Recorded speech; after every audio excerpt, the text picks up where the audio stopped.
Well, we've got an update at the state level, some important breaking news from Alex Jones. It's very important. All is not lost. They're going to try every game in the book. They're going to try using very little-known rules, and if they can't do that, they'll break the rules. But never underestimate the massive pressure that can be brought on these people if everybody calls the legislators. And Alex Jones is going to bring us up to date on that right now. My fellow freedom lovers, we have some incredibly positive news on multiple fronts for you tonight, and it is so good to be able to give you this information. All the viewers of InfoWars Nightly News watching tonight, it is so important that you get these articles and send them out to everybody you know. It is so important that you spread the word, because the American people, constitutionalists, libertarians, conservatives, patriots, need to know that we can win with logic and truth, because most so-called liberals are not bad people. They've just been brainwashed. And we have some very, again, exciting news here.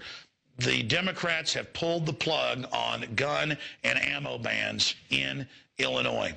It was basically Dianne Feinstein's federal bill at the state level, pushed by the Chicago Mafia, led by Rahm Emanuel, to ban over 90% of all guns. Pump shotguns, pump rifles, revolvers, semi-auto rifles, semi-auto handguns, over 90%. And the NRA, to their credit, came out against it yesterday. They were flooded with phone calls, people visiting the State House. The leader of the Senate introduced it. They had the votes yesterday.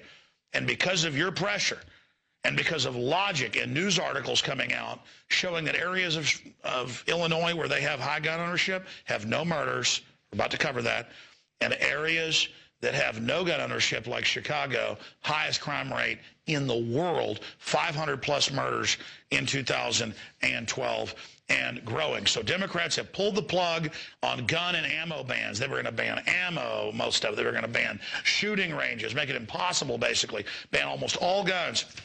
This is Feinstein's federal bill. It says she can just order stuff turned in at ATF discretion. So now there's that big fight. But if they would have gotten this victory, and they still might sneak it in tomorrow, they could be playing possum, but the fact that they had to pull back is a victory. And we'll fight them in the courts as well if they do sneak it through. But the point is their legislature closes tomorrow. And so this is a first-look victory where the global crime syndicate that wants to disarm us, Chicago, is strongest. They're failing. A federal court just ruled last week that Chicago had to stop its unconstitutional concealed carry ban, that Illinois had to stop it. The common sense is coming out. We're starting to win. This is great news. More great news out of Illinois, out of CBS News.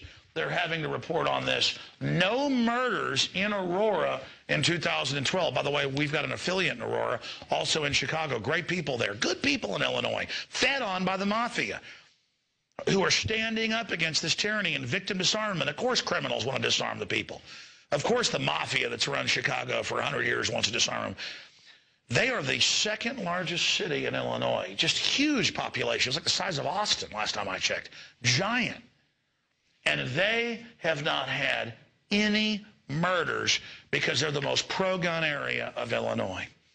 Aurora is the model for America, not Chicago. Get this information out. They're being forced off their own crime statistics, like the FBI crime statistics. 20% reduction last 8 years because of guns proliferating. The gun culture is winning. The only thing where you see higher crime rates is Chicago and New York. Continuing here, gun checks soar 39%, set new record for the FBI.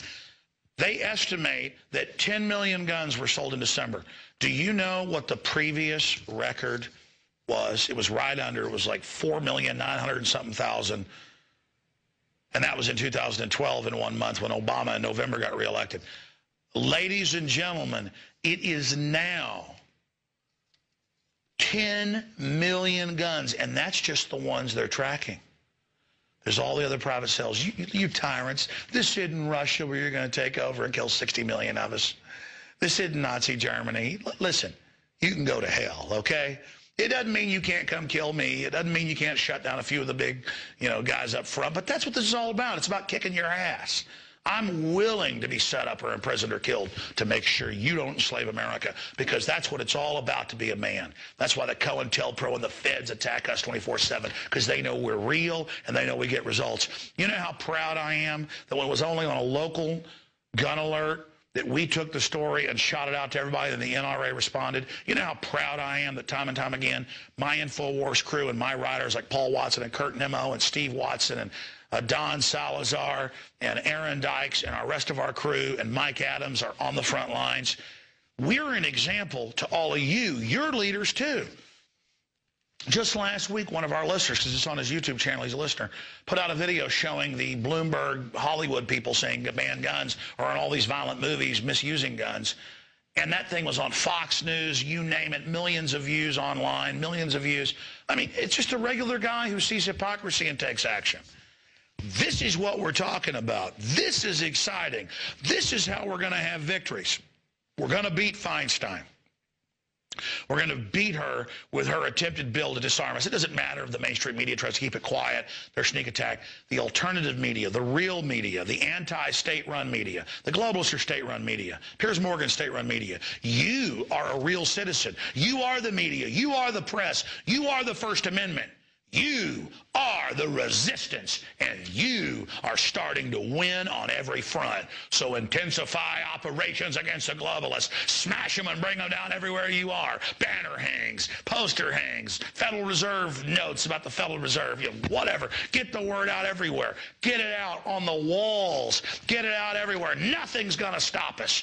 You globalists think you're going to take us down. I know you're scared, and I know that's why you've been trying to close the door on us, because you know, as Brzezinski has said, liberty is rising. I know in my gut that some of us individually won't make it out of this, but ideas will. Because as V says, paraphrasing all the historians throughout thousands of years, from Rome to our republic, ideas are bulletproof.